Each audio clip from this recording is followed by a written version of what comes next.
Hey, this is Blaine with sfbtraders.com, and I'm going to look at our trade on IQNT here real quick, show you guys kind of an example of what we do, and for members, going to give you a little feedback of why I bought this thing. So IQNT gapped up last week on Wednesday, had a nice gap up and then run, um, and then it's set up to break 5, basically forming this 5 resistance over 1, 2, 3 days there, and it kept making a higher low, which is a bullish signal as buyers are willing to buy it higher.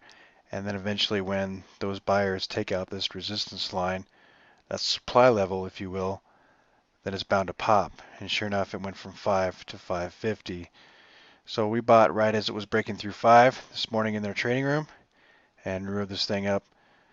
Um, Ideally, let me zoom in here to, there it is. So I zoomed into just yesterday or Friday and today. And ideally, you want to try to, once it starts breaking out and once that trend holds, then you can just ride this trend higher until it finally breaks down, and then that's your sell signal. I ended up selling early. I sold a pop here, and then I was done with it, but um, nice little trade for us today in our trading room. And that's that. That's basically what we look for every day. We look for resistance breakouts based on supply and demand levels being bought or sold if you want to go long or short, depending on your play style. We can also do the same thing with HIMX, which I also played this morning, and notice that it broke through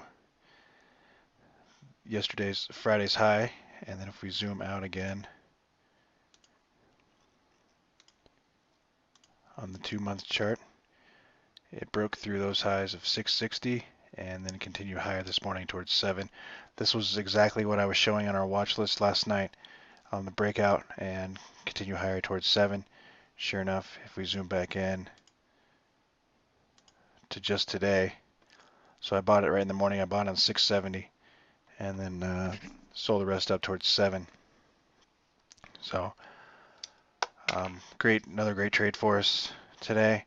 And when this thing started to crack down and go red, that's usually a short sell signal as well, because it fell off all the way back towards 6. So that would have been an excellent short opportunity as well there. Anyway, I covered all this stuff in my seminars that I have posted on the members forum, or trade recap videos just like these. I go into a little bit more detail about the setups I'm looking for. Anyway, if you guys have any questions about these two trades for us, let me know. My email address is blaine@sfbtraders.com.